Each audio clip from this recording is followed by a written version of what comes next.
Em nome do Pai, do Filho e do Espírito Santo. Amém. Vinde, Espírito Santo, enchei os corações dos vossos fiéis e acendei neles o fogo do vosso amor. Enviai o vosso Espírito e tudo será criado, e renovareis a face da terra. Oremos. Ó Deus, que instruístes os corações dos vossos fiéis com a luz do Espírito Santo, fazei que apreciemos retamente todas as coisas, segundo o mesmo Espírito, e gozemos sempre da sua consolação. Por Cristo, Senhor nosso. Amém. Estamos reunidos em nome do Pai, do Filho e do Espírito Santo. Amém. Obrigado. Muito bem. Viu? Ela não perde viagem. E ainda trouxe a chave da música também, precavido. Bom, estamos hoje então começando o nosso quarto bloco, que é o bloco da oração, né?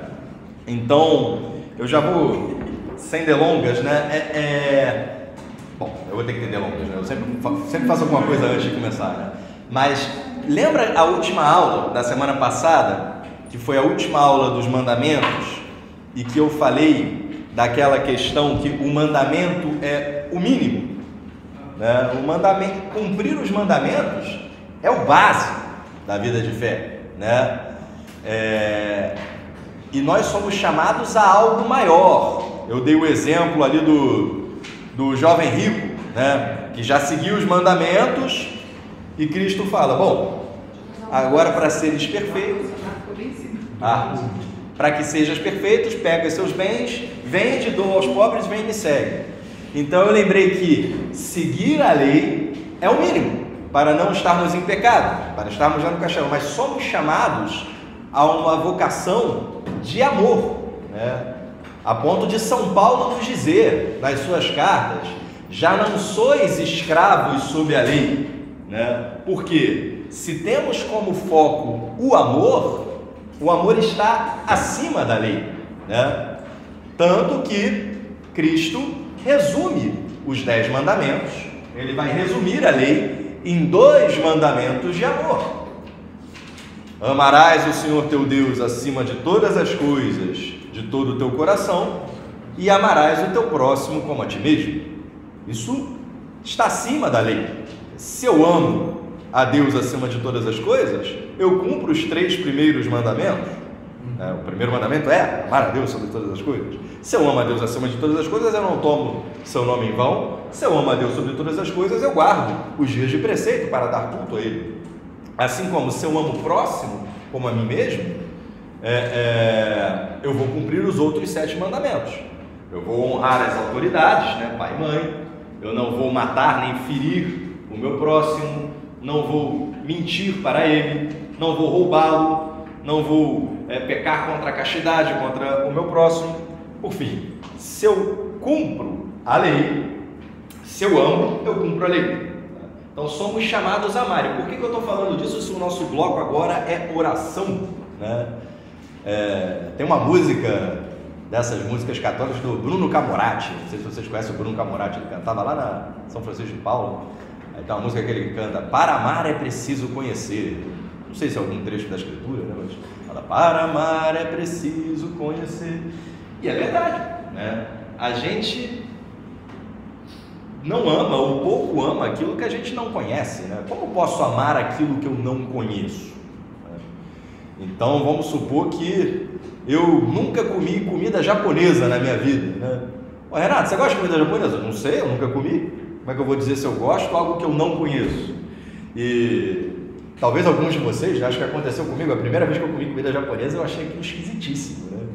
Eu comi uma segunda vez, comi uma terceira, na quarta eu passei a gostar daquele troço, né? Eu gosto de beber cerveja, né? Eu lembro que também a primeira vez que eu bebi cerveja, nossa, que bebida esquisita isso, né? Depois eu passei a gostar daquilo, né? Então, sei lá, se você está habituado a ouvir música popular, você ouve música sacra, estranho, né? Ouve música clássica, estranho. Mas às vezes você vai ouvindo aquilo com uma regularidade, né? Você passa a gostar mais. Então, se você vai assistir um concerto onde vai tocar a Quinta de Beethoven e você nunca ouviu aquilo, ninguém nunca ouviu a Quinta de Beethoven, né? Todo mundo já ouviu, mas vamos supor que você nunca ouviu a Quinta de Beethoven. Vão tocar lá, pode até ser que você ache interessante, mas você vai apreciar muito mais as nuances daquela obra se você já conhece ela previamente, não é verdade? Basta ver então, vamos sair dos concertos, né? no show business da música pop, né? O show do Foo Fighters, né? O cara morreu agora, né? Ia tocar no Lollapalooza, né? Show do Foo Fighters, ele vai tocar lá uma música do lado B do disco, o cara que é fã conhece e curte, mas aquele cara que não é tão fã assim, legal, né? Mas aí quando ele toca, sei lá, fala aí uma música mais conhecida do Foo Fighters, não tá me vendo nenhuma cabeça agora. Everlong, ou Breakout, né? Aí a turma toda pula, porque todo mundo conhece aquela música. Ou seja, a gente tende a gostar mais daquilo que a gente conhece. E, portanto, se a gente está falando que a nossa meta de vida é amar mais a Deus, precisamos conhecê-lo melhor, né? E aí eu reforço aqui que a nossa religião crê em Deus como sendo uma pessoa, né? Melhor que Deus, 3 pessoas, né? O nosso Deus unitrino, né? E, portanto, o nosso Deus não é uma energia, o nosso Deus não é uma força lá do Cavaleiro de Jedi, do Guerra nas Estrelas, né? Nosso Deus é alguém, né? E para conhecê-lo, precisamos buscar ter um relacionamento com Ele, né? Porque se não tivermos, quando chegar no nosso juízo, Ele vai falar: não vos conheci, malditos, né? Não é assim que Ele fala, né? Vinde a mim, benditos do meu Pai, porque estava com fome e me destes de comer, estava nu e me vestistes, né? E aqueles que fizeram boas obras, né? Mas não, afastai-vos de mim, malditos, né? Porque não vos conheci, né? Claro, é aquilo que a gente fala, né? A gente já fez essa consideração aqui, né? A nossa religião, o catolicismo, ele tem uma pequena divergência em relação a muitas correntes protestantes na questão do solus fidei, né? Os luteranos, eles acreditam que nós somos salvos pela fé, né? Basta ter a fé, né, que seremos salvos, né? Baseado na primeira carta de São Paulo aos Romanos, né? A gente cita a carta de São Tiago, né? Mostrai-vos a sua fé sem obras, né? Que eu provo a minha fé pelas minhas obras, né? Porque uma fé sem obras é uma fé morta. Então, acreditamos que as obras são importantes. Santo Agostinho vai dizer: as obras é que são amores, mas tampouco as obras têm valor se eu não coloco Deus nelas, né? Porque as nossas obras feitas por nós mesmos, nada são. As nossas obras adquirem valor exatamente quando eu as faço junto com Deus, né? Porque sem mim nada podeis fazer, né? Então tudo que eu, Renato, faço é lixo, mas aquilo que eu faço com Cristo junto de mim passa a ter um valor infinito. Então, até para que as minhas obras tenham valor, eu preciso da minha fé e eu preciso desenvolver oração, né? Eu preciso me relacionar com Deus para que eu possa colocar as minhas obras junto com Ele e para que eu possa iluminar, né? Para que eu possa ter uma iluminação dele acerca do que são as obras que eu preciso fazer, né? E falar de oração hoje é muito importante porque vivemos no século XXI um tempo de muito ativismo, um tempo de muito materialismo, né? Então, às vezes, há muito o que fazer e a oração pode ficar meio de lado, né? Hoje eu tenho que ver 4 pacientes no hospital, correr para a missa, depois vir dar aula de catequese, depois levar a Joana na festa da amiguinha dela da escola e tal. Pô, não dá para fazer oração hoje não, né? E a oração deveria ser prioridade, né? Acho que a gente já veio falando isso aqui nas aulas, mas agora que eu falo de oração, a gente vai dar ainda mais ênfase nisso, né? Oração tem que estar na tua agenda, né? Qual é a hora que você vai parar para fazer oração? Porque muitas vezes a gente, vou fazer oração na hora que tiver um espacinho de tempo. Não tem espaço de tempo, né? O apóstolo do século XXI, normalmente, o dia é cheio, né? O dia é cheio. Não sei se antigamente as pessoas tinham mais tempo, né? Eu estava lendo uma vez um um livro antigo de medicina, de exame clínico, né? Comentando com um médico mais velho, né? E o exame físico, né, na medicina, ele, de certa forma, tem 4 etapas, né? A inspeção, né? Você olha para a pessoa e busca sinais visuais da doença, né? Os dedos estão roxos, o lábio está descorado, a aparência, então você inspeciona como a pessoa respira, você palpa, né? Palpar a barriga, ver se o fígado está aumentado e tal, você percute, para ver o som que faz ao percutir, né? Você ausculta. E tem um livro antigo que eu achei uma vez que ele colocava uma 5ª etapa, que era a etapa de contemplação, né? Inspeção, palpação, percussão, ausculta e contemplação, né? Eu lembro esse meu amigo comentando, acho que os médicos não tinham muito o que fazer, eles terminavam de examinar e ficavam contemplando. E eu acho que isso tem muito a ver com a oração, né? Que é um momento de pausa, que você para, peraí, deixa eu refletir, às vezes até para você tomar uma decisão, né, na sua vida, você tem que parar um pouquinho, pensar, refletir em torno daquilo, para que a sua decisão seja melhor embasada, né? E às vezes é exatamente quando você para que você clareia o teu raciocínio e enxerga alguma coisa que ali às vezes de imediato você não enxergou, né? Então, nos nossos tempos, né, de século XXI, às vezes não há tempo para a contemplação, né? E devemos buscá-lo, né? Faço aqui uma ressalva, né? Oração, embora um dos tipos de oração que a gente fala é a meditação é um tipo de oração, a oração não é uma reflexão, né? Então, tem muitas técnicas de oração, né? A gente não vai entrar muito nisso, mas não falta por aí livro espiritual com técnicas de se fazer oração, e a gente costuma dizer que nenhuma técnica é melhor do que a outra, né? Você vai achar a forma de oração que é boa para você, mas muita gente recomenda às vezes que você tenha um livro espiritual, né? Ou pode ser mesmo a Bíblia, ou uma oração vocal, você pegar a oração do Pai Nosso, né? Que é uma oração rica, né? A última aula vai ser só sobre a oração do Pai Nosso, a última aula que a gente vai dar, e você pega aquele livro e tira dali, vai ficar refletindo em torno daquilo, mas refletir não é você refletir sozinho em cima daquilo. Eu comecei a falar que oração é um relacionamento com Deus, oração é diálogo, oração é conversa, né? Até a etimologia da palavra, né? Orar significa falar, né? Um orador é aquele que fala, que discursa, né? Então oração não é sozinho, oração é você e Deus, você conversando com Deus, né? Então você pega aquilo que você leu na tua leitura espiritual e reflete em cima daquilo, conversa com Deus, né? Deus fala na oração. Às vezes isso é uma dificuldade nossa, né? Puxa, como saber, né, se isso que eu estou, essas luzes que me vêm na minha oração realmente vêm de Deus ou se são coisas do Renato, né? Coisas que vieram da minha cabeça mesmo, né? Ou pior ainda, né? Coisas do demônio, né?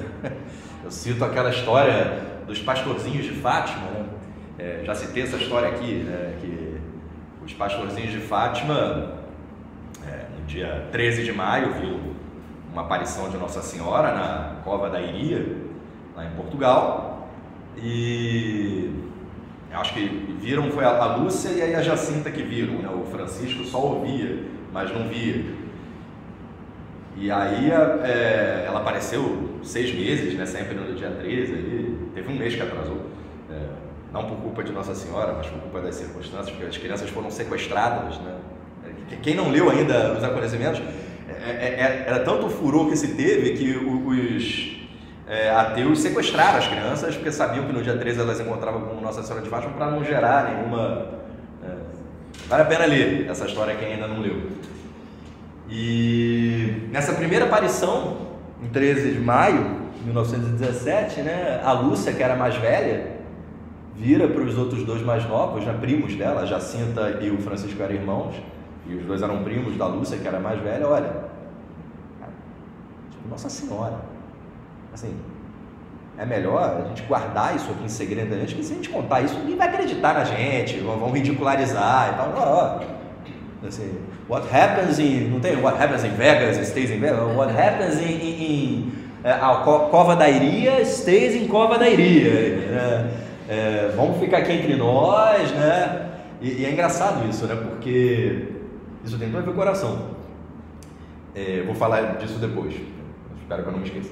Mas, às vezes, para as crianças pequenas, guardar segredo é meio difícil, né? Principalmente quando é uma coisa que excita muito essas crianças, né? Quando eu chego em casa, às vezes, né, a primeira coisa que a Joana faz, às vezes, é contar algo legal que aconteceu no dia dela. Papai, você não sabe o que aconteceu hoje, a professora fez isso, ela conta com maior alegria ali, né? E com a pequena Jacinta, que era mais nova, não deu outra, né? Chegou em casa, mamãe, hoje a gente viu Nossa Senhora lá na Cova da Iria, né? E aí já acabou o segredo ali, né? E aí, daqui a pouco, não só aquela cidade, né, de Fátima, mas várias outras cidades nessa história foi aos quatro ventos, né? E havia quem acreditava, havia quem não acreditava.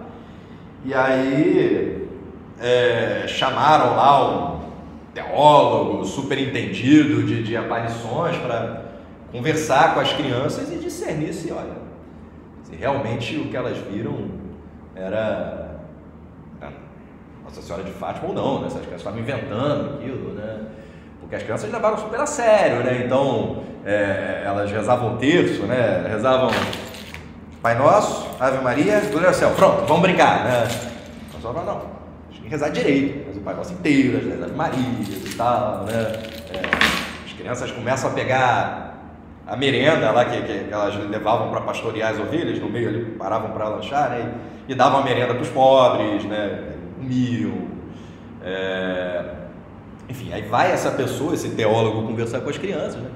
Começa com o maior tempão lá conversando, e termina, ela chama lá o pároco local e os pais da criança. E aí, eles viram alguma coisa mesmo ou estão inventando história? Não, viram sim. Mas não foi Nossa Senhora que eles viram, não, isso aqui foi um demônio, né? Foi uma aparição demoníaca, então isso é muito perigoso e tal, né?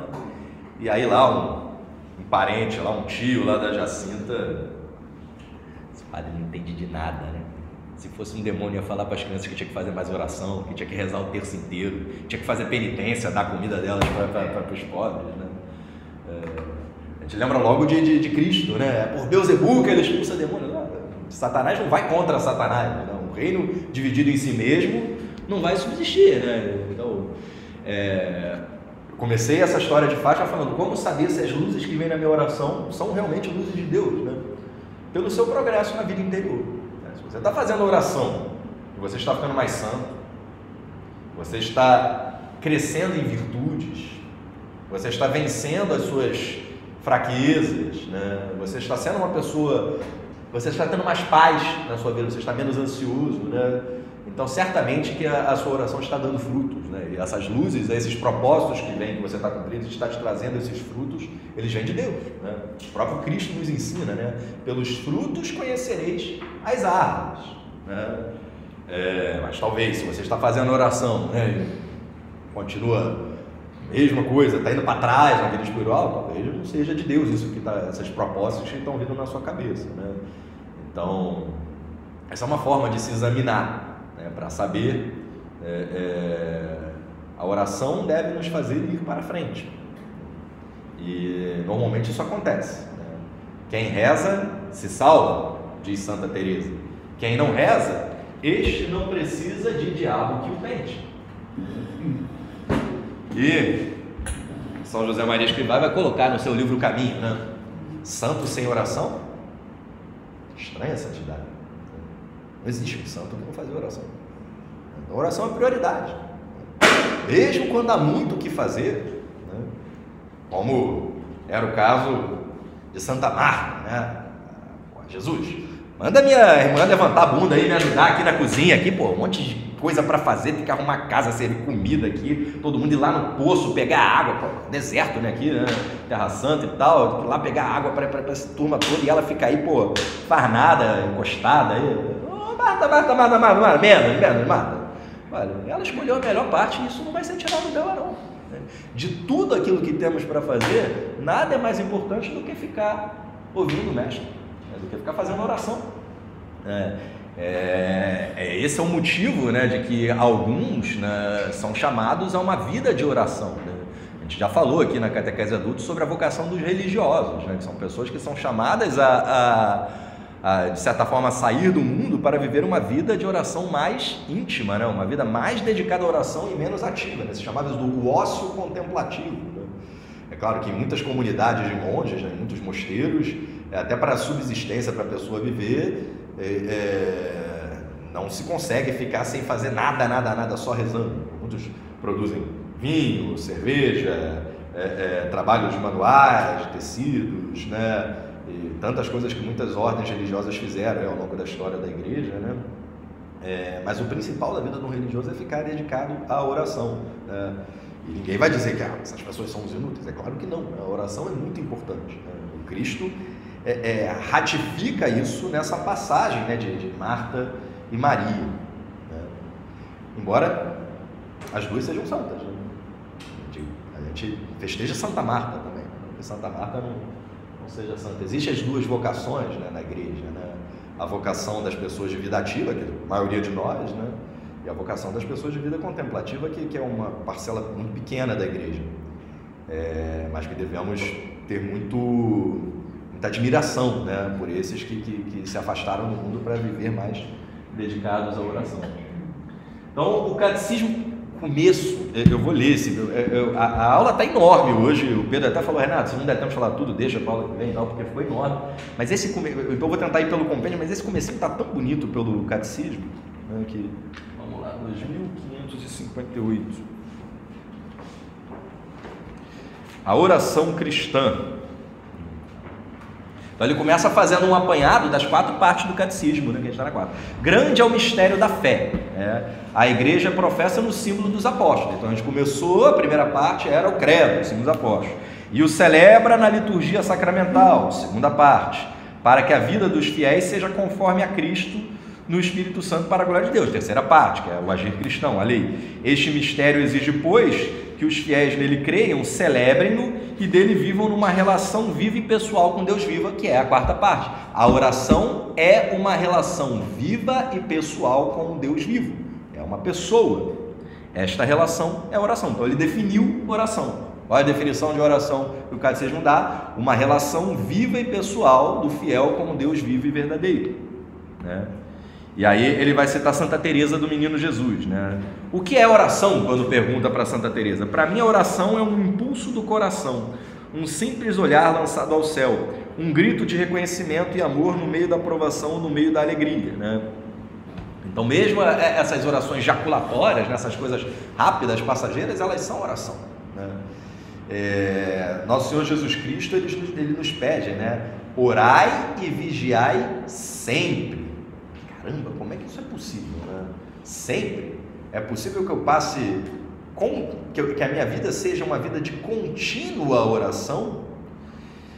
É possível, isso é uma meta de santidade, isso é uma meta difícil, né? Mas é possível, é claro, né? Você vai estar dormindo, você vai estar inconsciente, as distrações, né? Mas devemos ter como meta alcançar esta oração contínua, que nem sempre vai ser ficar o tempo inteiro ajoelhado rezando, né? Mas vai ser fundamentalmente viver aquilo que nós chamamos de presença de Deus. E em algum momento o catecismo vai nos chamar aqui de consciência de Deus, né? Que é um termo até mais adequado, né? O que é presença de Deus, né? Quando falamos assim, temos que buscar ter presença de Deus, é ter consciência ao longo do nosso dia que Deus está presente, né? Deus está presente. Então eu estou ali, acordei de manhã, Deus está presente. Eu estou escovando os dentes, Deus está presente. Eu estou tomando café da manhã, Deus está presente. Eu estou no carro, Deus está presente. Eu estou trabalhando, Deus está presente. O tempo inteiro Deus está presente. Então, quando eu tomo consciência disso, né, Deus é onipresente, Ele está presente o tempo inteiro mesmo. O que muda é eu estar consciente disso ou não, né? Então, se eu estou consciente disso o tempo inteiro eu estou me relacionando com Deus. Enquanto eu trabalho, enquanto eu escovo os dentes, enquanto eu tomo banho, enquanto tudo que eu faço. E aí eu tenho a oportunidade de fazer tudo para a glória de Deus, né? Então eu vou fazer o meu café, glória de Deus. Eu vou comer para a glória de Deus. E às vezes comer pela glória de Deus é dar a bênção dos alimentos antes de comer, fazer um ato de ação de graças, obrigado porque eu tenho essa comida. Às vezes fazer uma pequena mortificação na alimentação, né? É uma forma de se unir à cruz de Cristo, né? Então Quero mortificação? Eu tinha vontade de botar 2 conchas de feijão, eu vou botar 1. Pô, bota a concha de feijão, eu pesco aquele paio que tá lá embaixo da panela, lá, né? Hoje eu não vou pescar o paio, vou pegar só o feijão, ficar com o gostinho da carne que impregnou ali o caldo, mas não vou pegar o paio em si, né? Pode ser essa a tua mortificação, né? Tá valendo, né? Mas é bom sempre ter uma mortificação. Então, de novo, São José Maria Escrivá, uma refeição sem uma mortificação, comeste como um pagão. Perdeu uma oportunidade ali de estar junto da cruz de Cristo ali, naquele momento, né? E aí... Comer brócolis é mortificação? Oi? Comer brócolis é mortificação. Pode ser Depende da pessoa, né? Se o cara adora brócolis, não. Porque faz bem pra saúde, né? Mas pelo amor de Deus. Eu gosto de brócolis. Assim, eu não gosto a ponto de dizer que para mim ficar sem brócolis é uma mortificação, né? Não vou dizer que eu gosto de brócolis, mas eu gosto de Ferreiro Rocher. Eu brinco aqui. Se o brócolis fosse bom assim, teria um restaurante, né? Ou alfação, ou cenourão, ou brócolisão. Não, tem porcão, torão, vai na estrada tem o queijão, né? Eu vi esse testemunho e eu achei interessante. A pessoa não gostava de cebola, aí, né? Foi o Padre Vicente lá na meditação. E aí vou mortificar como? Bota o bife acebolado. Aí tira um pouquinho da cebola, mas deixa a cebolinha lá, né? A mortificação é tipo no Outback, né? Você vai lá, pede a carne lá, né? Vem a garçonete. O senhor prefere a sua carne com salada ou com fritas? Eu prefiro com fritas, mas pode trazer com salada. Mas fica olhando pra você. Bom, a oração... eu acho que eu vou melhor pelo compêndio, porque senão vai ficar muito extenso mesmo, do 2558 ao 2649. Ele vai até Davi, os Salmos, a plenitude do tempo. Fica enorme. Vamos pelo compêndio, 534.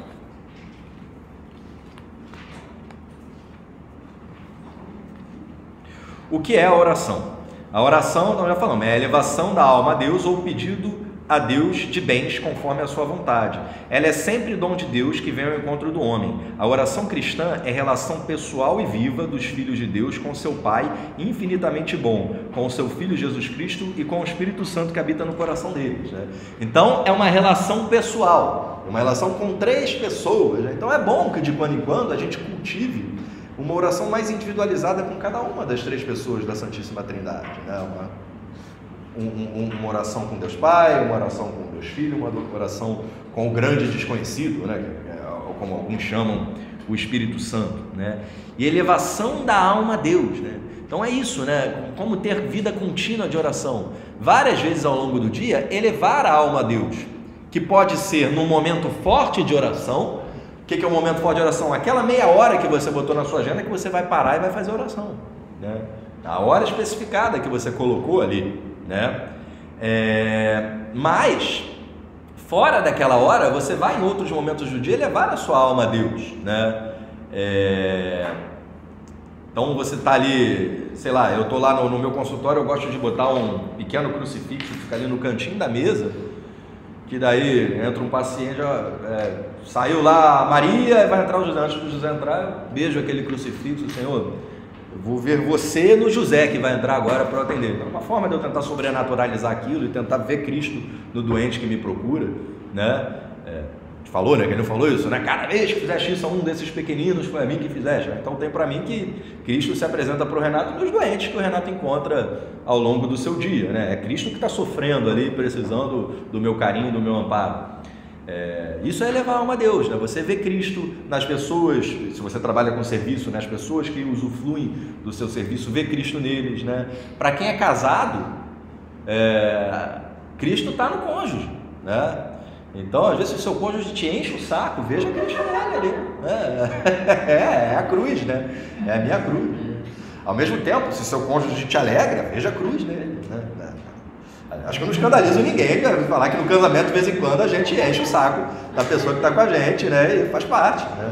Assim tem que falar mesmo, né? Senão toda coisa que é só maravilha, né? Pois é o relacionamento humano. No relacionamento humano, há choque, né, entre o teu caráter e o caráter da outra pessoa. E, hoje eu estou citando muito Caminho, né? É bom que seja assim, Caminho diz, né? Reclamas que o teu caráter se choca com o caráter do outro, só assim você vai adquirir a forma lapidada da santidade.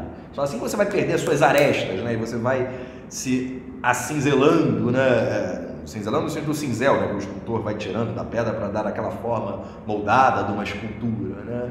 Então, é isso, eu tenho que ver Cristo no colega de trabalho chato que está na baia do lado da minha, eu tenho que ver Cristo na pessoa que te liga na hora inoportuna, e ver Cristo nos bons momentos também, né?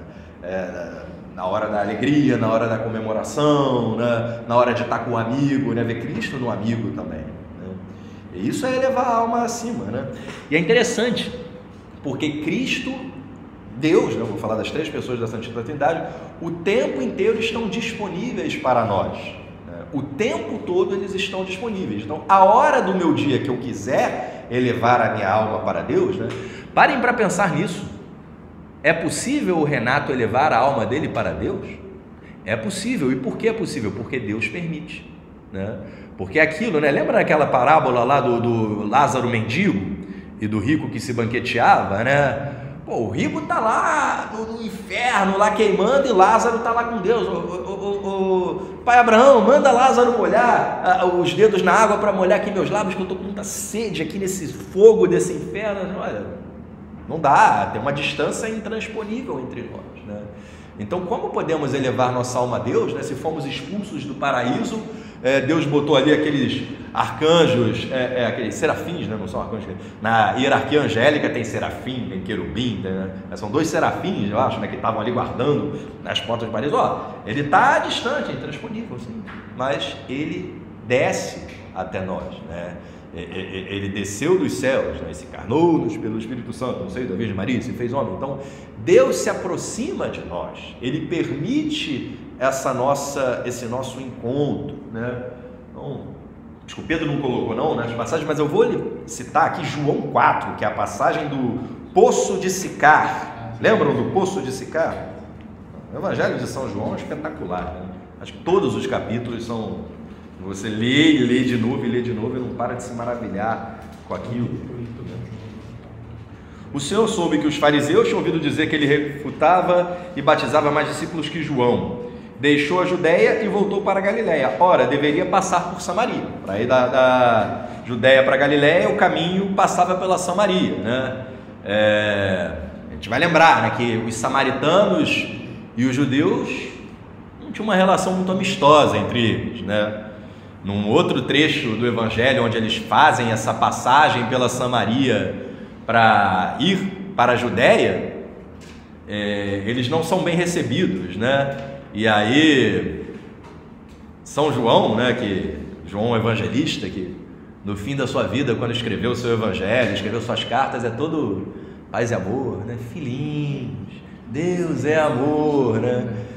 Quando São João era adolescente, né, que ele era o apóstolo adolescente, o pessoal cospe nele, né, ele quer bater nos caras. Ele era meio irascível, né? Ele chegava lá, Senhor, eles não receberam a gente na Samaria, vamos fazer chover fogo do céu em cima deles.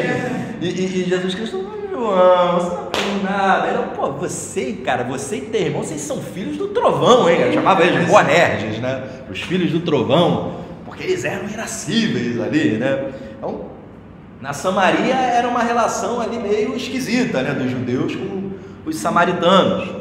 Uma dúvida, não sei se você sabe, professor, eu sei que eu tenho essa. Parece, inclusive, que os livros da lei não eram completos na Samaria, né? Não eram todos os livros da Torá, que não sei se você tem assim de cabeça, mas estava vendo que daí essa rixa, né? Eles achavam o pessoal da Samaria menos judeus, menos religiosos. Não só na Samaria, mas mesmo entre os judeus, né, os livros que eram admitidos, por exemplo, pelos saduceus e os fariseus eram diferentes. Os saduceus tinham só o Pentateuco, que são os 5 primeiros, né? Tanto que quando você começa a entrar no final do Antigo Testamento e começa a ter algum vestígio de falar de ressurreição, tinha divergência dos saduceus e dos fariseus. Não, os saduceus não acreditavam na ressurreição, os fariseus sim. Né? Então, mesmo entre os judeus não tinha, né? Você não tinha um cânon. Quando nós católicos fizemos a Bíblia, Quais são os livros que são canônicos e quais são os livros que não são, né? Os livros apócrifos, né? A gente fez o Antigo Testamento, entre os judeus não havia ainda um consenso em quais são os livros que são canônicos. Não havia um código canônico judaico, né? Os livros canônicos judaicos, né? Tanto que depois os protestantes vão incluir, né, na Bíblia deles livros do Antigo Testamento que não tem na nossa, né? Bel e o Dragão, uns livros assim, que não tem na nossa Bíblia, porque não tinha ainda um cânone do Antigo Testamento. E sim, entre grupos diferentes de judeus, né, haviam divergências entre os livros que eram sagrados. Veio uma mulher da Samaria tirar água. Não, peraí, eu pulei aqui uma parte, né? Chegou, pois, a uma localidade da Samaria chamada Sicar, junto das terras que Jacó dera a seu filho José, né? Então José foi o 12º filho de Jacó, né? Foi o filho que ele teve lá com Raquel, que foi para o Egito depois, né? Ali havia o poço de Jacó, e Jesus, fatigado da viagem, sentou-se à beira do poço. Era por volta do meio-dia, e veio uma mulher da Samaria para tirar água. Pediu-lhe Jesus: dá-me de beber, né? Então, eu acho que essa passagem por si só já é maravilhosa, né? Que está muito esse lado humano de Cristo, né? O perfeito Deus e perfeito homem, né? Ele é Deus, ele é todo poderoso, ele pode tudo e é um homem, né? Como nós, igual a tudo menos no pecado, né? Mas é um homem que ficou exausto, né? Que estava morrendo de sede ali, né? Fatigado da viagem, sentou-se à beira do poço. Daí pede: dá-me de beber, né? Então é Deus que pede: dá-me de beber, né? Daqui a pouco no catecismo, não sei se a gente vai ler, porque ontem eu estudei pelo catecismo, agora a gente está indo pelo compêndio, que é enorme, né? Mas o catecismo vai ter uma definição muito linda de oração, que a oração é o encontro da nossa sede por Deus com a sede de Deus por nós, né? Deus, que é onipotente, todo-poderoso, Ele quer a nossa atenção, né? Por amor. Ele não precisa de nós, né? Assim como Deus tem tudo, né? Mas Ele quer: olha, eu quero que você me dê água, né? Eu quero que você me dê água. Ele nos pede uma coisa pequena, né? Pequena porque é um deserto, mas você está ali diante do poço, você tem um balde na mão, né? Vai lá e você faz um agrado a Deus, né? Então Deus quer uma coisa pequena, né? Dá-me de beber. E a samaritana estranha, né? Sendo tu judeu, como pedes de beber a mim, que sou samaritana? Aí na minha Bíblia, na Ave Maria, ele vai botar entre parênteses: pois os judeus não se comunicavam com os samaritanos. Respondeu-lhe Jesus: se conhecesses o dom de Deus e quem é que te diz dá-me de beber, certamente te pedirias tu mesma e ele te daria uma água viva. Então, para pensar nisso, né? Puxa, cara, eu não estou arrumando tempo no meu dia para fazer oração. Mas olha quem te pede: dá-me de beber. Se Deus pede que você faça oração, Ele pede: dá-me de beber. Então, se você tem ciência de quem é que está te pedindo para que você pare 15 minutos, 20 minutos, meia hora, você vai definir aí quanto vai ser o tempo que você vai fazer de oração. Olha quem me pede isso, né? Vamos supor que o Papa Francisco escreve uma carta para você. Acho que o Papa Francisco não escreve e-mail, é por carta, né? Escreve uma carta para você, né? E que nem ele pediu para Zaqueu, né? Ô Yuri, vou jantar na sua casa quarta-feira, 7h30. Não tem a menor dúvida que quarta-feira, 7h30, você vai estar lá. E vai ter um mega jantar, você vai ter se preparado e tal. Começou na terça-feira a preparação, né, Yuri? Agora, para pensar, quem te pede que você dedique meia hora, ele não é o Papa Francisco, é Deus. Ele fala: olha, eu quero que você esteja meia hora aqui comigo, né? E a gente às vezes não se prepara, né? A gente não separa tempo, né? Bem, Papa Francisco é um exemplo forte, mas vamos pegar um exemplo mais mundano agora, né? Jogo da Copa do Mundo, jogo da seleção na Copa do Mundo. Não ligo, se for do Botafogo eu ligo. Tudo bem, mas assim, grande parte dos brasileiros para o que for para a hora do jogo da Copa e chega atrasado? Não. Quando a gente dá muito valor àquilo, a gente se programa, para o que a gente está fazendo. Agora é a hora do jogo da Copa. Chega mais cedo para fazer o churrasco. Do Botafogo, é a mesma coisa. Exatamente, né? Agora, olha quem me pede dá-me de beber, é Deus, né? Deus pede que você pare um pouquinho ali para falar com Ele. Então, viver essa vida de oração, né, essa vida de relacionamento com Deus, elevando a sua alma a Deus vários momentos do seu dia, né? Se você trabalha no centro, né, às vezes o trajeto para você almoçar e voltar para o escritório, você passa por uma igreja, né, no centro tem muitas igrejas, ou mesmo para mim, né, eu moro no Laguna e eu trabalho no Vogue. No caminho do Vogue para o Laguna eu passo pela paróquia Santo Agostinho, né? Deus está ali, Deus está ali.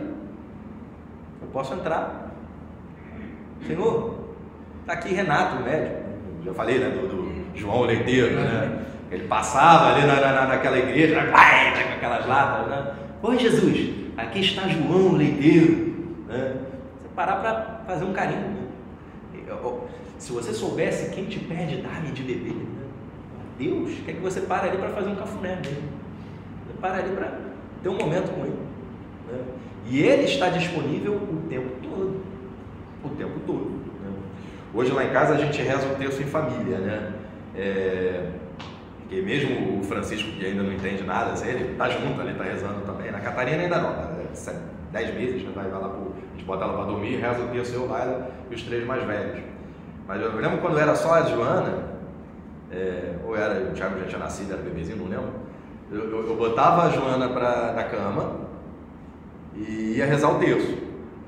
Aí ela sempre, criança pequena, sempre, papai, fica aqui comigo e tal, né? Meu filho, eu vou fazer o seguinte, fica aí, eu vou rezar o terço ali na sala, no corredor, e depois quando terminar o terço eu volto aqui para te fazer um carinho, tá bom? Tá bom.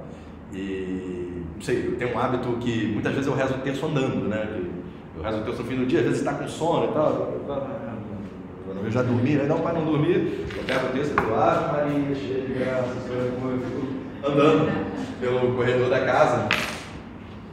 E aí quando eu terminei o terço esse dia, né, eu voltei lá para a Joana, ela estava acordada aí, puxa papai, cada vez que você passava aqui na porta, eu achava, será que agora que ele vai entrar para me fazer um carinho? E você voltava, puxa vida, né? Eu fiquei pensando nisso, né? Às vezes você passa ali na frente da igreja e não entra, né? Às vezes Deus está ali, puxa, será que agora que ele vai entrar para me fazer um carinho? Né?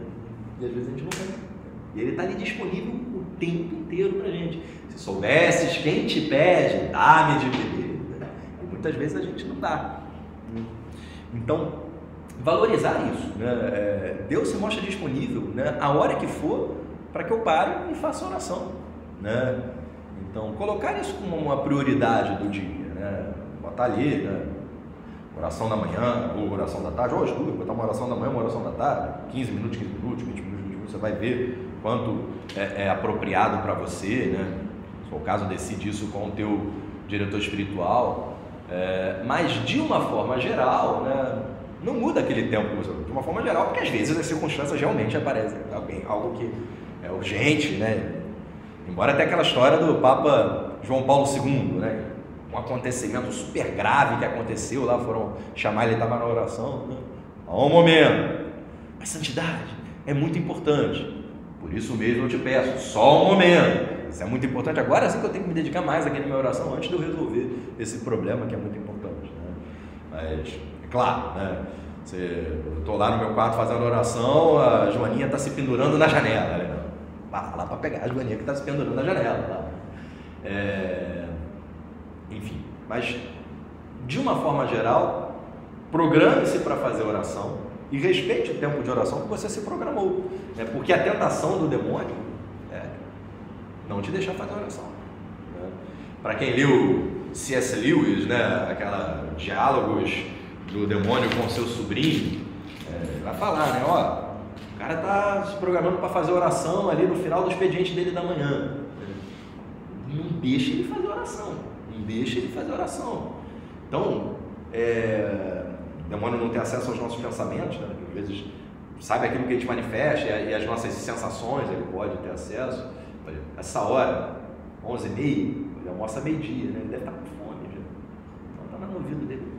Está com fome, cara, vai fazer oração. Então beleza, eu vou fazer aqui minha oração e depois eu vou almoçar. Você não acha que se você almoçar primeiro, você vai estar melhor e aí você vai fazer uma oração melhor? Realmente e tal, né? E aí, o cara saiu do escritório, foi para a rua para almoçar, aí, você já bota ali na banca de jornal ali, alguma coisa do Botafogo, alguma coisa que ele gosta, que chama a atenção dele, ele já esqueceu da oração, né? Ou sei lá, o cara gosta muito de... Tá vendo agora no Brasil Paralelo, tá tendo um monte de coisa sobre a ascensão soviética. O cara gosta muito desse tema, da ascensão soviética. Bota lá um livro na banca de jornal sobre... Pô, é interessante, vou comprar esse livro. Aí quando ele volta do almoço, em vez dele fazer oração, ele vai dar uma folhadinha no livro ali, que é do assunto que ele gosta, que é coisa que vai esqueceu, não fez oração. Mas foi um dia. Eu não sei na vida de vocês, né? Mas é um dia que você omite oração, no dia seguinte você omite também, no dia seguinte você omite também, depois você omite, quando você vê, passou ali um mês e você não fez oração. Mas comigo acontece. Né? Mas agora, um dia que você não faz oração, vai mal, né? Porque assim como você abriu mão num dia, no outro dia pode ser que você abra mão, a não ser que realmente as circunstâncias foram aquele dia extraordinário, né? E aí vale... É isso, né? Você de vez em quando no meio do teu trabalho levar a alma a Deus, né? Sum corda, né? A gente fala na missa, né? Quando começa ali a liturgia eucarística, né? O Dominus Vobiscum, o Senhor esteja convosco, Ele está no meio de nós. Corações ao alto, né? Sum corda, né? O nosso coração está em Deus. É isso que a gente deve fazer ao longo do dia, né? Botar o nosso coração para o alto, né? Enxergar Deus no dia a dia do nosso dia, né? Fazer as coisas para Deus. E ter consciência disso, eu estou fazendo o que eu estou fazendo para Deus, isso já é fazer oração. E isso é fazer uma oração contínua. Né? Tudo que eu faço para Deus. Né? São José Maria Escrivá gostava de levar lá os rapazes universitários para o piso superior, lá, o teto da Catedral de Burgos, onde tinha algumas esculturas belíssimas, né? E que ele chamava a atenção. Tá vendo essas esculturas aqui? Belas, né? Sim. Não dá para ver lá de baixo. Para ver, você tem que subir no terraço para ver. Então, na maioria das vezes, ninguém vê. Por que o escultor foi tão detalhista em fazer uma escultura tão bonita se sabia que ia ficar aqui em cima onde ninguém vê? Porque fez para Deus. Fez para Deus. Então, sei lá, o Renato lá no consultório dele, ele vai fazer o prontuário, o paciente. Num hospital, os outros médicos vão acessar aquele prontuário também. O Renato fez um prontuário caprichado, tá organizadinho aqui. No meu consultório pode estar na zona ali, que só eu que leio aquele troço mesmo, ninguém mais vai ler, né? Não, isso para Deus, vou fazer esteja em ordem ali, né? As minhas gavetas, né? Ninguém olha as minhas gavetas. Porra, lá de casa, lá ela olha e me dá um puxão de orelha se eu fizer muita bagunça lá. As minhas gavetas do consultório, ninguém olha aquilo, né? Pode estar na zona que ninguém vai, mas Deus vê. Então, cuidar da ordem das gavetas no meu consultório faz parte. Né? Deus vê. Né? Eu estou trabalhando. Normalmente, quando você tem ordem, o seu trabalho é mais eficaz. Né? Caraca, cadê aquele carimbo? Então, não sei o quê. Elisandra, você vê onde é que está o carimbo? Elisandra é minha secretária. Então, guardar a ordem, às vezes, mesmo que ninguém vê, te ajuda a trabalhar melhor, né? Ser mais eficaz. Vamos voltar, 11h10, cara. Bom, a revelação da oração no Antigo Testamento. Em que Abraão é um modelo de oração? Abraão é um modelo de oração porque caminha na presença de Deus, escuta-o e ele lhe obedece. A sua oração é um combate da fé, porque ele continua a crer na fidelidade de Deus mesmo nos momentos da prova. Além disso, depois de ter recebido na própria tenda a visita do Senhor, que lhe confia o próprio desígnio, Abraão ousa interceder pelos pecadores com ousada confiança. Então, a oração como essa questão do diálogo, né? Anda na presença de Deus, né? É isso que eu falava, né? Você ter vida de oração contínua, você andar na presença de Deus, né? A questão da prova é aquela passagem de Isaac, né? Que pede para, depois de tanto tempo, veio esse filho, e Deus pede esse filho em sacrifício, mas na hora de dar a punhalada, né, o anjo para. Não vou entrar em detalhes, que a gente já conhece essa história e tem muito o que falar. E como orava Moisés, a oração de Moisés, essa aqui é importante, é típica da oração contemplativa. Deus, que chama Moisés da sarça ardente, entretém-se muitas vezes e longamente com ele, face a face, como alguém fala com o seu amigo. Nessa intimidade com Deus, Moisés aure a força para interceder com tenacidade a favor do povo. A sua oração prefigura assim a intercessão do único mediador, Cristo Jesus. Então é a passagem que o Pedro tinha colocado para a gente ali, né? De Êxodo 33, 7 a 11.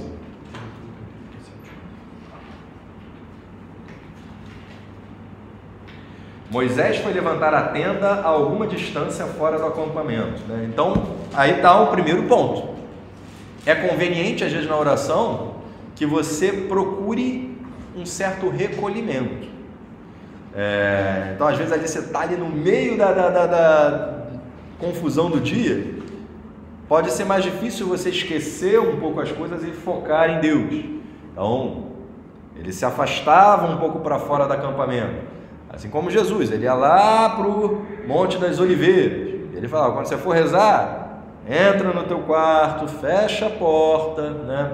Essa ideia, quando ele falou isso, tinha um pouco de evitar aquela oração dos fariseus hipócritas que queriam ouvir, ser vistos, olha, eles estão fazendo oração.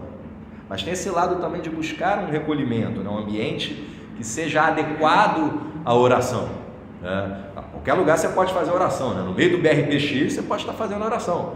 Às vezes a sua oração vai dar mais fruto, às vezes, se você busca um lugar mais recolhido, né? Diante do sacrário, né? Excelente, né? Com Cristo presente ali. Quem queria consultar o Senhor dirigia-se à tenda de reunião fora do acampamento. Quando Moisés se dirigia para a tenda, todo mundo se levantava, cada um diante da entrada da tenda, para segui-lo com os olhos até que ele entrasse. E logo que ele acabava de entrar, a coluna de nuvem descia e se punha à entrada da tenda, né? É muito interessante essa figura da nuvem, né? Que vai aparecer de novo depois no Novo Testamento, né? A gente teve ali 2 domingos atrás, né? Que foi aquela passagem da transfiguração, né? Também, né? Eles sobem lá no Monte Tabor para rezar e vem aquela nuvem que cobre, né? Que é uma figura alegórica do Espírito Santo, né? Então, ali no Monte Tabor teria Deus Pai, que é a voz, né? Ouça meu filho querido, Deus Filho, que está ali como Cristo presente, e o Espírito Santo na nuvem, né? Essa nuvem já se faz presente ali no Antigo Testamento, nessa passagem, por exemplo. E logo que ele acabava de entrar, a nuvem descia e se punha à vista da coluna de nuvem, todo o povo em pé na entrada das suas tendas se prostrava no lugar. O Senhor se entretinha com Moisés face a face, né? Engraçada a palavra, né? Que vem de entretenimento, né? O Senhor gosta de estar na presença de Moisés, né? Face a face, como um homem fala com seu amigo. Já é uma coisa então, né? Puxa, ok, Renato, eu tenho que rezar, né? Mas, sei lá, às vezes eu paro ali para rezar e me vem ali um deserto, né? Me vem ali um branco, o que eu vou falar, né? Vou fazer oração, eu não sei fazer isso, né? Às vezes é isso, é falar como um amigo fala com um amigo. Vamos falar do quê? Falar das suas coisas, falar das coisas dele, né? Então, está aí na quaresma, você pode falar, puxa Cristo, você passou, né, aqueles 40 dias, mas sofrendo, pô, eu também estou sofrendo com essa dificuldade aqui e tal, papapá. Como um amigo fala com um amigo, né? Das suas coisas, das coisas dele, do acontecimento da sua vida, dos acontecimentos da vida dele. Conversar como alguém fala com um amigo, né? Se soubesses quem te pede, dá-me de beber. Puxa, olha quem está se propondo a ser o meu amigo, né? O Deus está aqui, né? Então, que eu esteja aberto ali para o meu amigo naquele momento.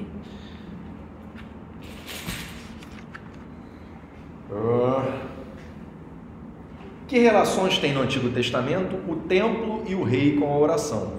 A sombra da moradia de Deus, a Arca da Aliança, depois o templo, desenvolve-se a oração do povo de Deus sob a guia dos seus pastores. Entre eles, Davi é o rei segundo o coração de Deus.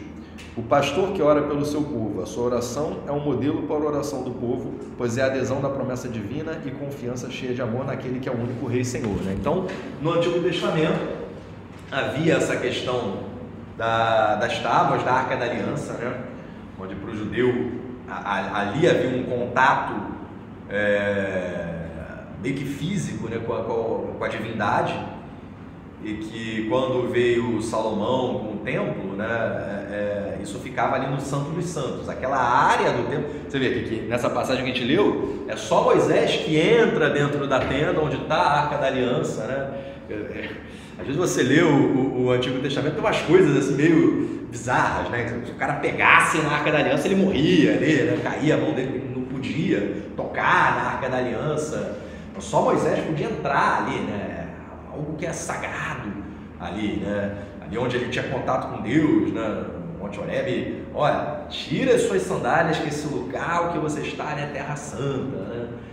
Então tem todos esses cuidados, né, no relacionamento com a divindade.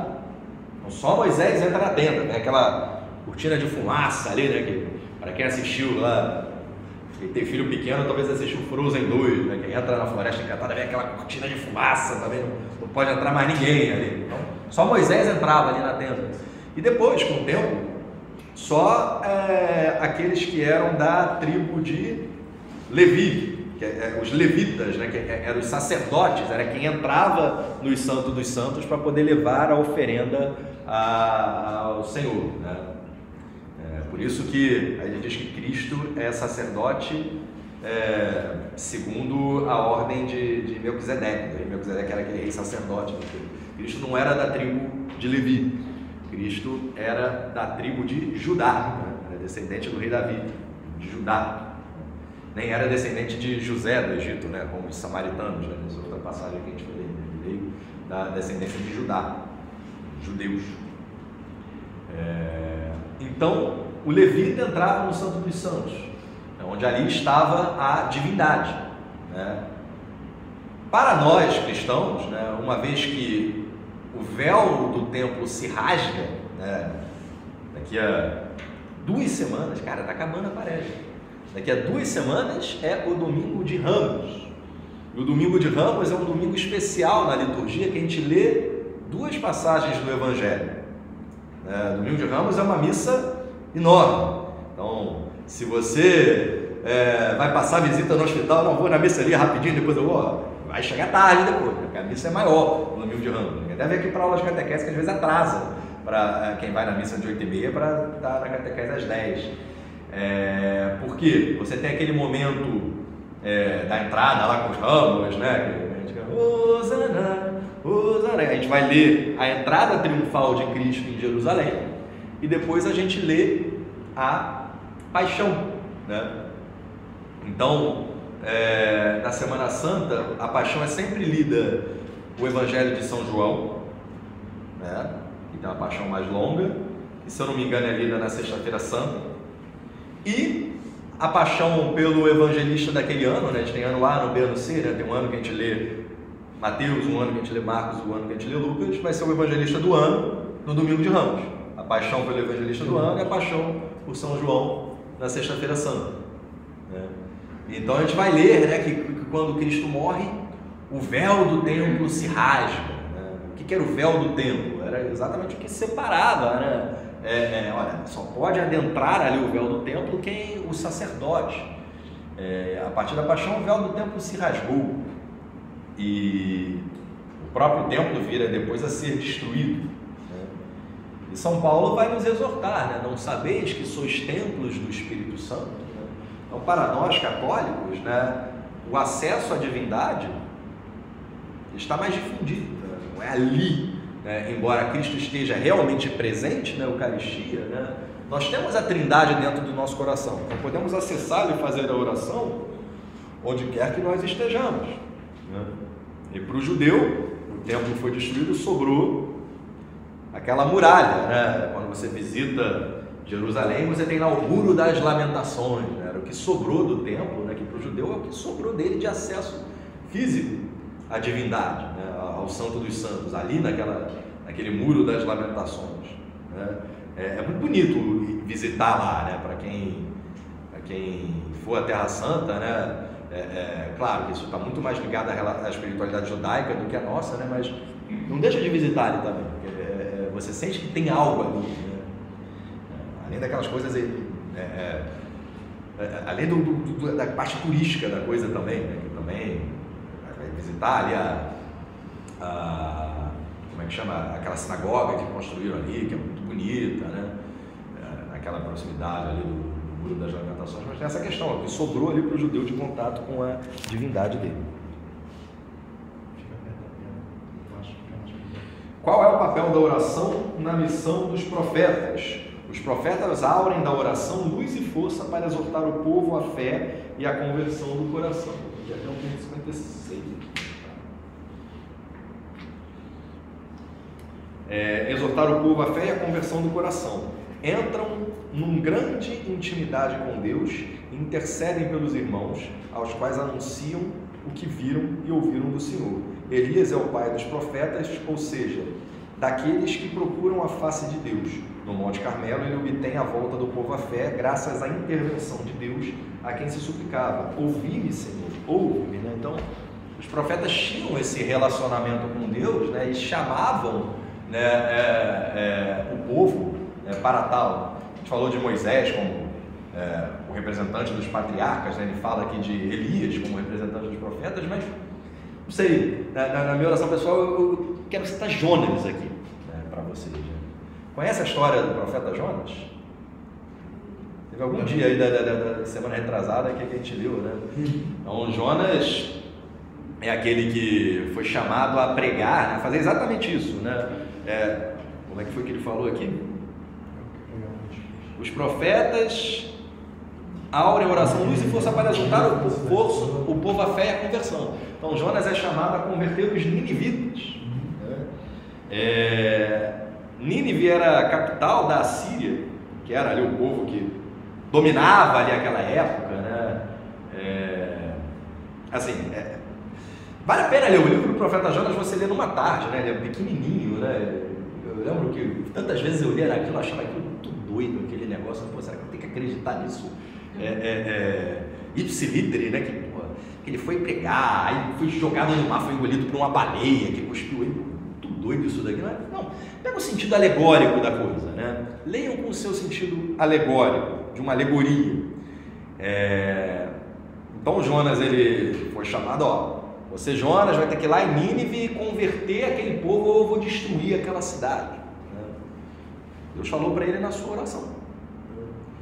Então vamos supor que Deus vira para você na sua oração, né? Olha, vai lá na Rússia e convence o Putin a acabar com essa guerra aí, porque senão eu vou destruir aquilo tudo, né? Ou provavelmente você vai ter a mesma reação que Jonas, cara. Eu não vou fazer isso de fácil, não. Porque a Nínive era uma localidade importante na sua época, né? A capital da Síria ali, né? E aí me lembra um pouco antes de começar a guerra, né? Teve um meme do Bolsonaro que apareceu aí nas redes sociais, que o Bolsonaro tinha ido fazer aquela visita lá e fizeram um videozinho do Putin fazendo discurso e dublaram o discurso dele. Olha, eu recebi a visita do presidente Bolsonaro e essas palavras tocaram meu coração, então eu decidi não fazer a guerra, né? E todo mundo riu daquilo, né? Não, mas a gente é de secagem não riu não, eles falaram que não, isso não é verdade. Isso é fake news, né? Mas... Tarados de esquerda não. Acharam que era verdade. Não, era uma brincadeira, era uma piada, mas se você para pensar, essa piada foi exatamente o que Jonas fez em Nínive, né? Assim, no segundo momento, ele negou a sua vocação, aí começou a vir aquelas tempestades que iam derrubar o navio lá, e os marinheiros, cara, alguém fez alguma coisa que desagradou a Deus, que Deus está querendo derrubar a gente. Ele fala, pô, eu confesso, fui eu, ele me chamou para ir na porra, seu desgraçado, ele joga ele no mar, e ele é comido pelo aquele peixe grande, né, que depois larga ele ali nas praias de Nínive, e ele vai lá, fala com os ninivitas, eles se convertem, fazem penitência, diz que eles se vestiram de sacos, né? Até os cachorros, até os animais se vestiram. Eu já fiquei imaginando uma vaca vestida de saco, passando para lá e para cá. O rei faz penitência, do rei aos animais, né? O rei todos fazem penitência e Deus decide não poupar Nínive, né? Não destruir aquela cidade. Então, aquilo que a gente já falou em outras aulas, né? Na nossa oração, Deus pode nos chamar a fazer coisas grandes. Ir lá falar com Putin, talvez, não sei, na sua oração pessoal. Mas Deus capacita-nos para fazer essas coisas, né? E aí, a gente pode pedir isso na nossa oração, como Santo Agostinho pedia, né? Senhor, dá-me o que me pedes e me pedes o que quiseres, né? Então, seja lá quão grande é a tarefa que quer que eu cumpra, irei fazê-la, mas me dá graça para que eu possa cumpri-la de forma satisfatória, né? Então, colocar isso na oração, né? Deus às vezes pede que você fale de Deus para o teu vizinho ranzinza e casmurro que nunca te deu um bom dia no elevador, né? Eu soube, não vou dizer aqui que é verídico, né? Porque não foi a história de alguém que eu conheço, uma história de um conhecido que me reportou, de um sujeito que tinha como propósito a vida dele, todo dia eu tenho que falar de Deus para alguém. Todo dia eu não posso passar um dia sem falar de Deus para alguém. E chegou um dia que o cara terminou o dia dele, porra, não falei de Deus para ninguém hoje, né? E aí entrou lá o velhinho Ranziza, vizinho dele no elevador e falou. Aí chegou no andar do cara, o cara não saiu. Só um minutinho. Eu gostaria muito de algum dia vir aqui na tua casa para falar um pouco com o senhor sobre Jesus Cristo, né? E o velhinho convidou ele para entrar, né? E posteriormente esse velhinho teria se confidenciado, né, para conhecer a pessoa, né? Eu não conheço, não sei se a história é verídica. Olha, aquele mesmo dia eu estava com a intenção de me suicidar. Naquele dia eu tinha comprado uma arma e que bom que você me parou no elevador ali. Não sei se a história é verídica, né? Mas Deus nos convida a chamar os outros a fazer conversão, fazer penitência, né? E não podemos nos furtar desta vocação, como a história do profeta Jonas nos ensina.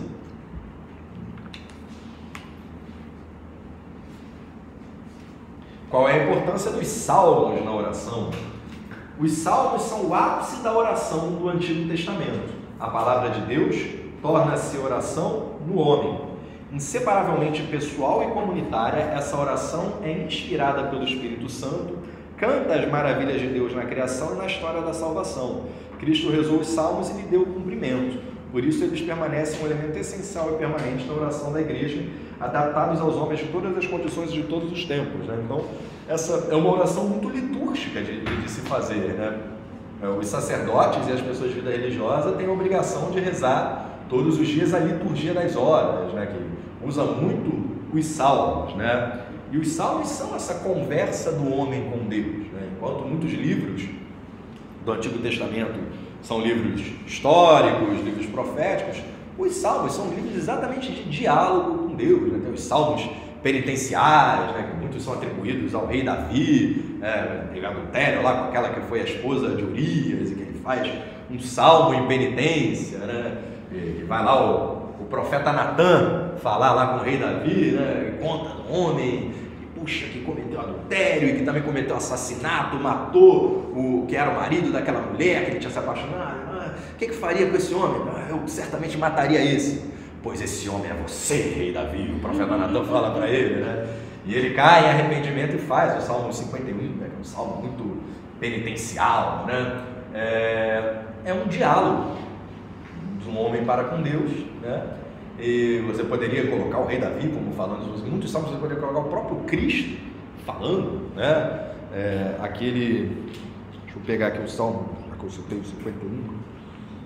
O próprio Cristo pode ser ali o autor dos salmos, é ele que se relaciona com Deus, nos relacionamos com Deus Pai em Cristo.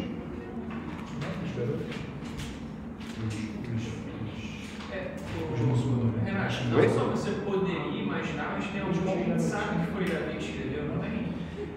A tradição sugere que sim, que muitos foram Davi que escreveu. Pode ter alguma controvérsia, mas existe essa questão do sentido histórico físico, né, dele ter escrito aquilo, né? Assim, a Bíblia, os livros, né, do Antigo Testamento só vieram a ser escritos depois, né, no exílio da Babilônia já. Então há uma distância histórica entre o momento que eles foram escritos no papel de fato e o momento que eles foram compostos, né?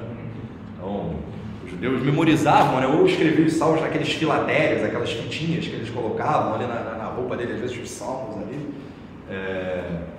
Mas sim, há uma forte tendência histórica de ser o rei Davi que escreveu boa parte dos salmos, né?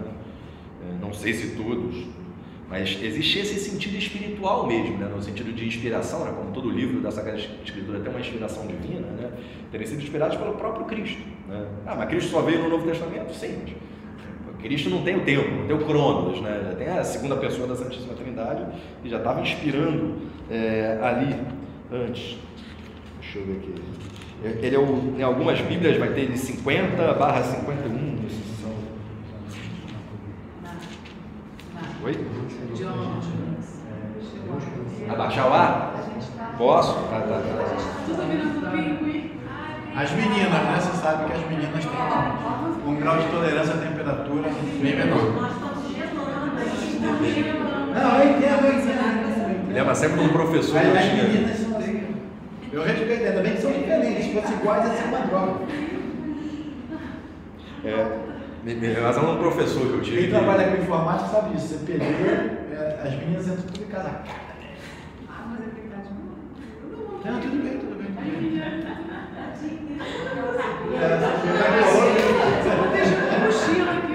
Esse Salmo 50, né? Miserere, ele pode estar com 50, em algumas Bíblias a gente fala 51.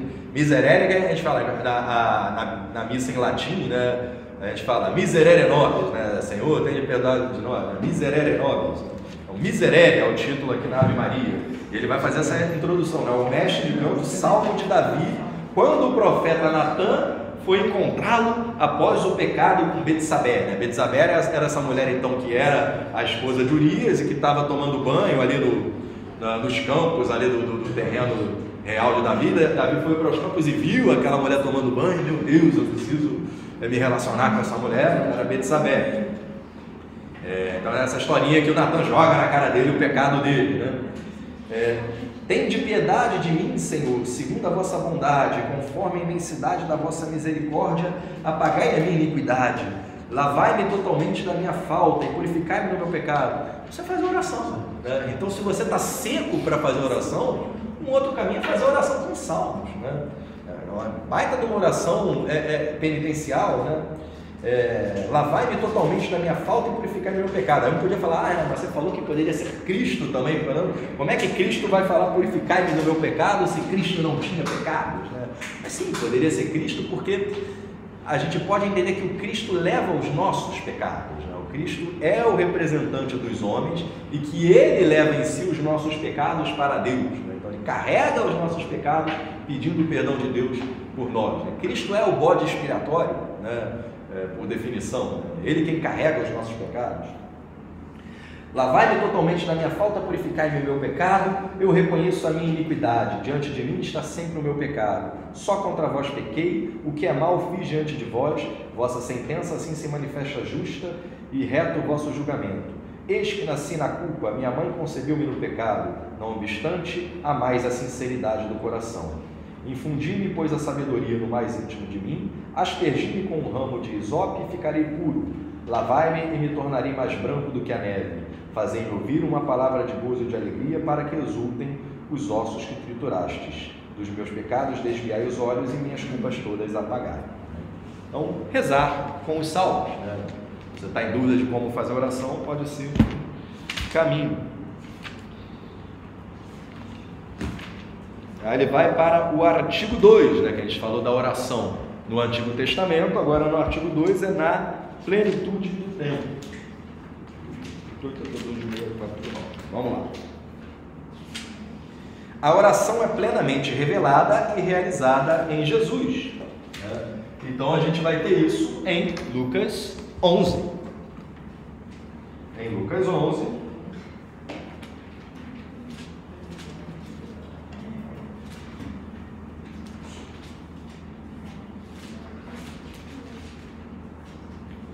Um dia, num certo lugar, estava Jesus a rezar. Terminando a oração, disse-lhe uns dos seus... Agora, você imagina o que era ver Jesus rezando, né? Outro dia eu estava com a Laila aqui na igreja e estava o Frei Edson, estava ali no sacrário rezando, né? Bonito, né? Um religioso rezando, né? Com aquele hábito de monge. Imagina o que era ver Cristo rezando, né? Devia ser algo bem especial também, né? E aí os discípulos ficam olhando, ele rezando, olhando, quando ele termina, mestre, ensina a gente a rezar assim também. Eu botei 24, mas acho que ainda está frio. Estou vendo vocês aí. Eu vou desligar um pouquinho. São 11h37, jovens.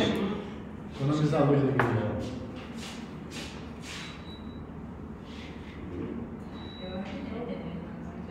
Agora foi.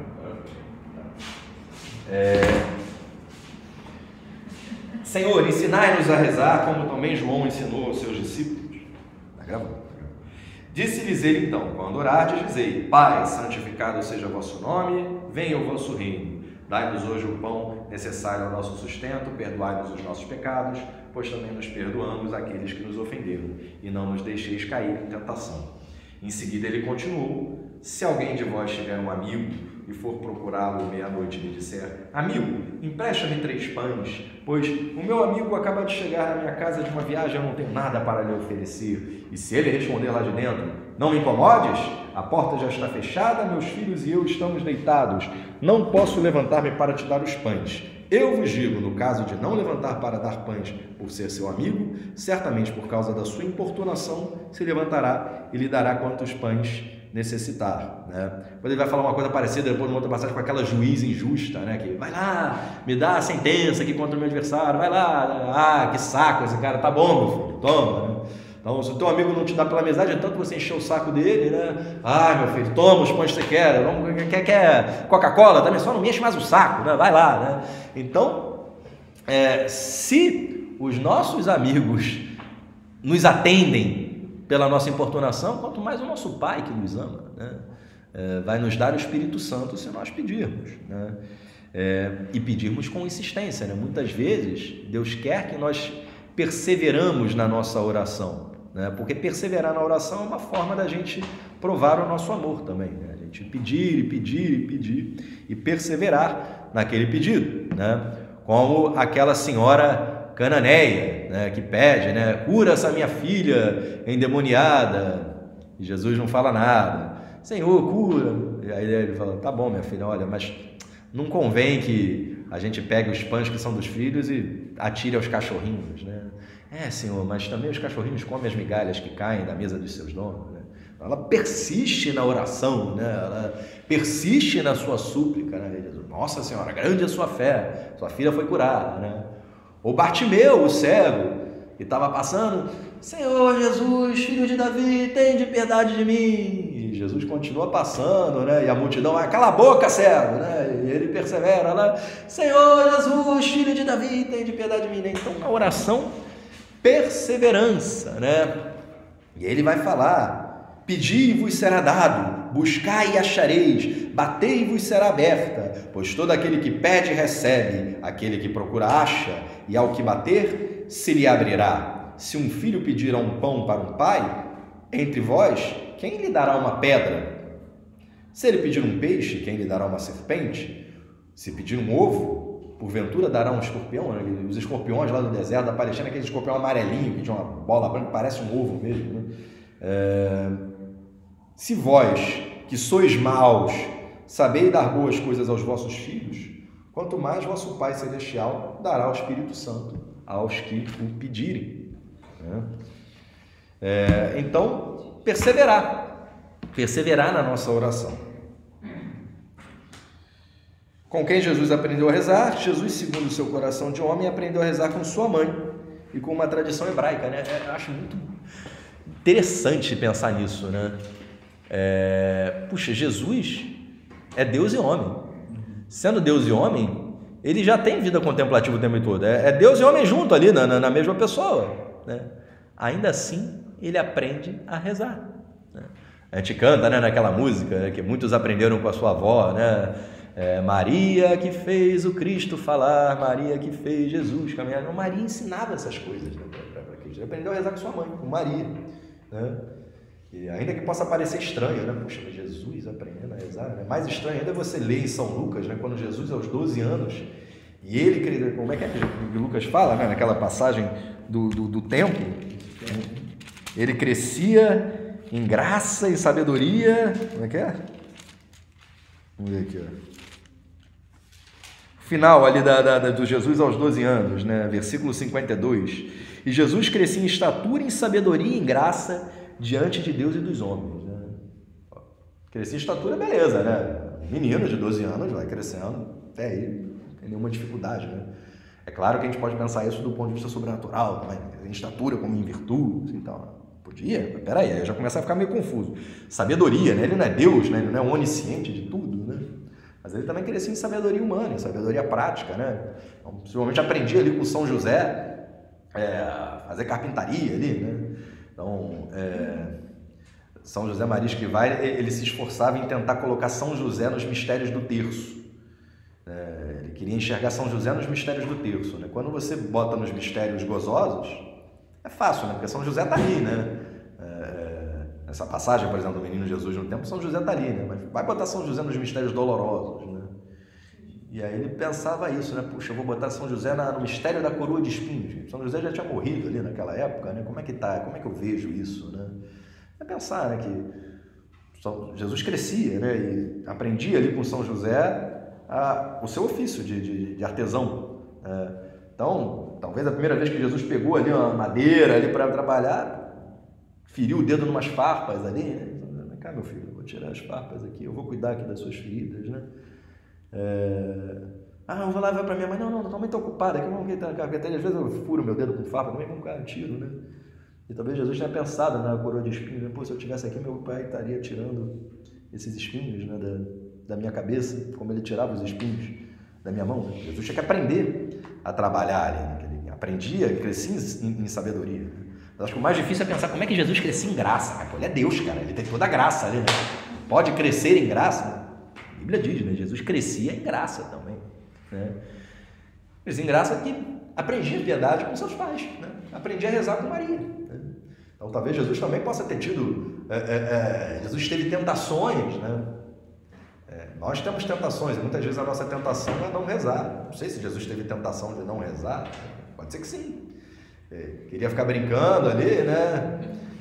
Estava ali na rua brincando de bola, né? Não sei se os meninos da Palestina já jogavam futebol, né? E José abre a porta, vem meu filho, entra, está na hora da oração, né? Mais um pouquinho, pai, não, está na hora da oração. Aí ele ia, porque eles eram obedientes, né?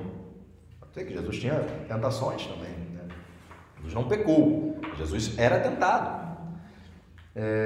Então ele crescia em graça, né? Então ele aprendia a rezar com sua mãe. A minha orientação espiritual dessa semana foi isso, a graça infinita. Como é que é? Na orientação espiritual que eu tive essa semana, a mensagem que passou para mim foi exatamente essa, a graça infinita. A graça infinita, né? Então, você se pedir, né, se confessar, então, assim, a graça é infinita, não tem, você sempre pode ter mais graça, continue rezando, pedindo, porque a graça é infinita. Então, até para Jesus a graça é infinita, então ele continua crescendo em graça, Deus continua crescendo em graça. Então podemos pedir a Ele isso, né? Me dá essa perseverança na oração, me dá essa vontade de fazer oração quando me falta, né? Esse negócio de rezar como se fosse uma pessoa falando com outra pessoa, isso acontecia também na vida de Santa Teresa d'Ávila, né? Ela conversava com Cristo, assim, né? Tete a tete. Isso acontece, então isso aconteceu comigo, né? Eu estava dentro dessa questão, todo dia de manhã, rezando 1 hora, né? Eu tinha lá o processo de orar 1 hora. E aí, ler a Bíblia, era mais do que só rezar, ler a Bíblia e tal. Que eu considero também Pai Nosso, Credo, tudo isso, orar também, né? Não só conversar. Então, mas... E assim, essa questão da tentação da guerra, eu gosto muito dessa questão militar, né?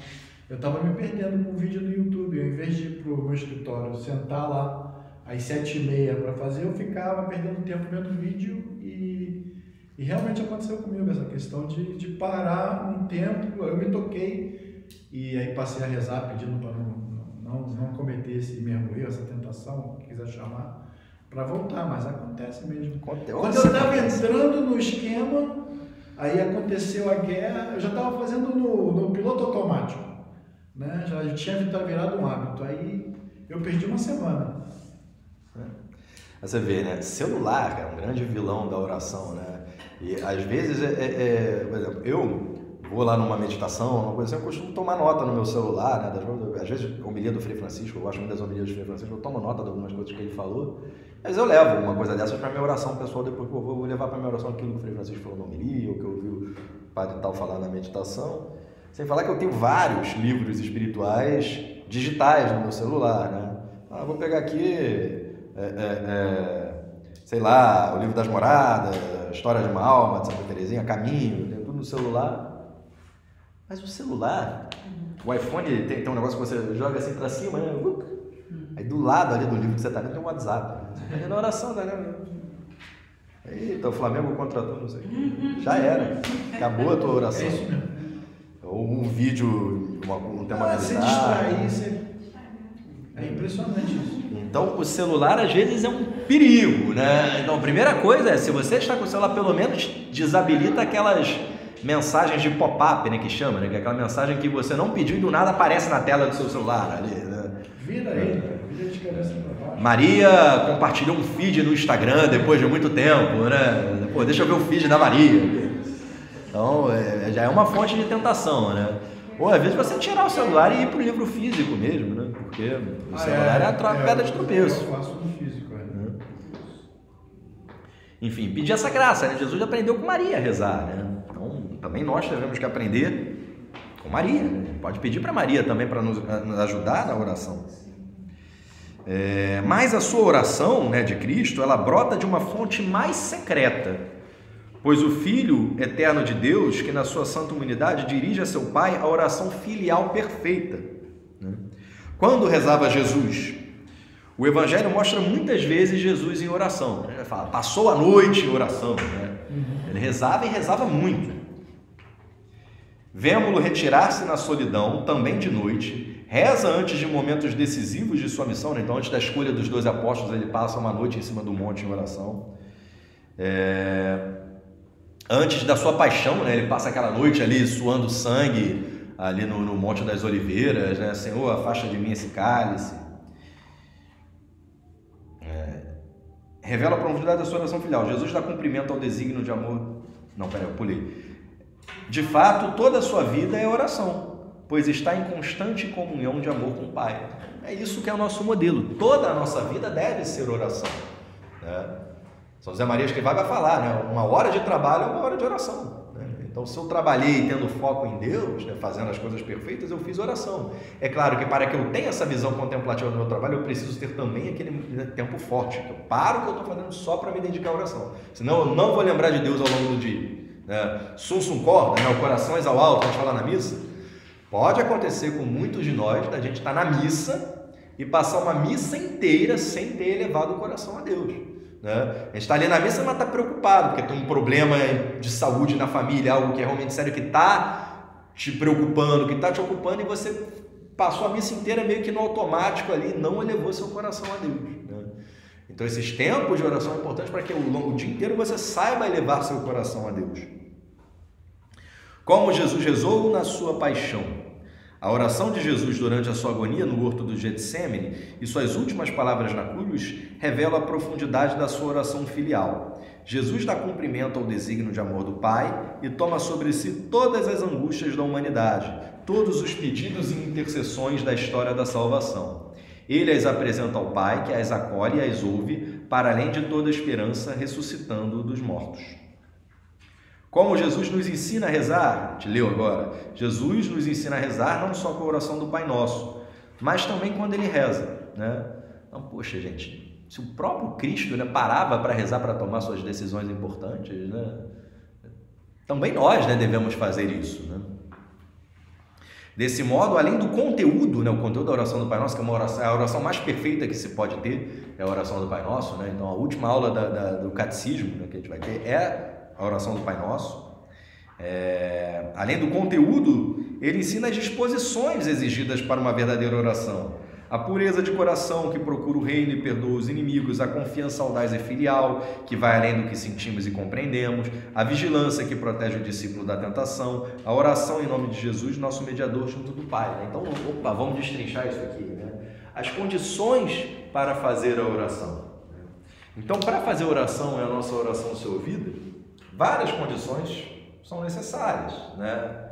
A humildade, por exemplo. Então, você tem lá aquela cena do fariseu e do publicano, né? O fariseu vai, Senhor, que bom que eu dou o dízimo do trigo e do não sei o que lá, que eu não tenho dívidas, que eu faço jejum 2 vezes por semana, que eu não sou aí como esse publicano que está aí, né? E que o publicano ficava, Senhor, tem de piedade de mim que sou um pecador. Senhor, tem de piedade de mim que sou um pecador, né? Então o publicano saiu dali justificado e o fariseu não, né? O publicano poderia ter rezado ali, Senhor, obrigado que eu não sou um hipócrita que nem esse fariseu aqui do meu lado. Não fez isso. A homilia hoje foi isso. A homilia hoje foi isso. A homilia foi isso? Foi hoje o filho pródigo, né? Filho pródigo, exato. Ainda não fui na missa hoje. Ele falou que Quem você pode ser? às o vezes filho mais velho ou o filho mais novo? você às vezes vai ser confessado o pecado dos outros, né? Nunca o pecado é seu, não, porque o fulano me fez pecar, ciclano me fez fazer isso. Adão, né? A mulher aí que me deu, a esposa dela que deu essa maçã aí. Assim, né? Com todo respeito. Estava de boa lá. É um fruto do pecado original, né? A gente tem muita dificuldade em assumir a culpa, né? Pelas nossas. Eu estou falando nessa falta de humildade, né? Quando a gente às vezes, você xinga porque foi o outro que me encheu o saco, eu xinguei. Eu briguei, né? Me ofendi porque fulano me encheu o saco. Nunca a culpa é sua, nunca a fraqueza é sua, nunca o pecado é seu. É sempre o outro que te provoca e te leva a pecar. Às vezes um bom propósito é você não se desculpar, né? Não se desculpar no bom sentido, né? Não reconhecer, mas não ficar arrumando desculpas, né? Alguém te deu uma chamada lá, né? Não, cheguei atrasado porque, o BRT tava em greve, não sei o quê. Não, desculpa. Cheguei atrasado, desculpa. Não ficar inventando justificativas, por mais que elas possam ser plausíveis às vezes, né? Mas uma coisa que eu aprendi, se você chega, isso eu aprendi porque eu sou bem atrasadinha, né? Então assim, às vezes eu falava assim, quando você chegou, tudo bem, aconteceu, mas se sabe que vai acontecer, então você já sai com uma previsão de que sabendo que pode acontecer esses incidentes todos. Se não acontecer nada, você vai chegar meia hora antes. Hoje eu cheguei atrasado, desculpa. Sim, eu, por exemplo, sou a atrasadinha ponto mais, isso é uma grande imperfeição minha. Então eu já escutei tanto sermão ao longo da minha vida, andando atrasados, assim, 5 minutinhos, 10 minutinhos, bem coisa de displicência mesmo, né? Então eu falava, realmente eu tenho que chegar meia hora antes, para mim era um absurdo, imagina meia hora esperando. Mas se você sai com antecedência e não acontece nenhum imprevisto, você vai chegar meia hora antes. Aí eu achava aquilo um absurdo. Então, a humildade é necessária, a fé é necessária para a oração, né? Muitas das súplicas, né, Jesus atendia e falava, a sua fé te salvou, né? Assim como em Nazaré, como havia pouca fé, pouco pôde fazer ali, porque aquelas pessoas não tinham fé. Então ele coloca a fé meio que como se fosse um pré-requisito para a eficácia da oração, né? Então, quando ele sobe no Monte Tabor, né, o que acontece com quem ficou lá embaixo, né? Lá em São Lucas, né, logo depois da passagem da transfiguração, tem aquela passagem do endemoniado, né, que, olha, eles descem ali do Monte Tabor ali, tá tendo uma confusão ali, o que está acontecendo aqui, um bafafá, meu filho que está aí com um demônio há 12 anos e eu pedi aqui para os teus discípulos que expulsassem ele e não conseguiram expulsar. Ele vai lá, geração de pouca fé, né? Tem que ter fé para a coisa funcionar, né? E aí aquele sujeito pede para Cristo, se podes fazer alguma coisa, se pode? Se pode, meu filho, claro que eu posso, né? Então crê que eu posso fazer isso? Eu creio. Aí ele faz. Como ele ressuscita Lázaro, né? Ele pede para Maria, né? Que ele vai chorando, Senhor, se estivesse aqui, meu irmão não teria morrido e tal. Seu irmão vai viver, eu sei que ele vai ressuscitar na ressurreição dos mortos. Maria, ele vai ressuscitar, você acredita nisso? Eu creio. E aí ressuscita ele. A parte também que eles dormem, né? Ele volta, caramba, eu só pedi para vocês rezarem comigo e vocês, todo mundo dormiu. Ele lá sofrendo, né? O pão que o diabo amassou e o pessoal foi dormir. Aí, só pedi para me acompanhar na oração aqui, vocês dormiram. Então, ele exige essa fé, né? Então, a nossa oração tem que ser uma oração com fé, né? Se você reza ali, mas você está ali, né?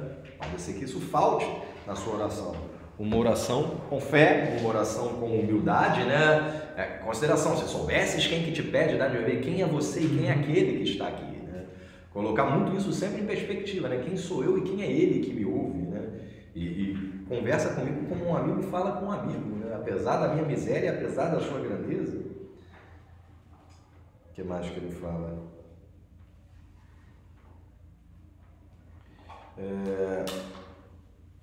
A disposição ao perdão dos inimigos, né? Então, ele pede para que não se guarde rancor, né? Perdoar as nossas ofensas como nós perdoamos os nossos inimigos. né? Se você não perdoa os seus inimigos, é mais difícil Deus perdoar, né? Vai falar, né? Puxa, eu devia, aquele funcionário que devia uma grande fortuna para o seu patrão, não tinha como pagar, então eu vou te escravizar aqui, não, perdão, o senhor me dá mais um tempinho que eu vou te pagar, e ele se compadece e perdoa a dívida, aquela dívida milionária. Aí depois ele chega de um outro lá que devia para ele 50 centavos e esgana ele, dá-me o que me deve, né? Porra, cara, eu te perdoei todos os teus pecados, você não é capaz de perdoar uma coisinha de nada com o teu irmão, né? Então, para a nossa oração ser ouvida, não devemos guardar rancor para com ninguém, né? Devemos perdoar as pessoas, os nossos inimigos, as pessoas que nos ofendem. Por que eficaz a nossa oração? A nossa oração é eficaz porque está unida pela fé a de Jesus. Nele, a oração cristã se torna comunhão de amor com o Pai.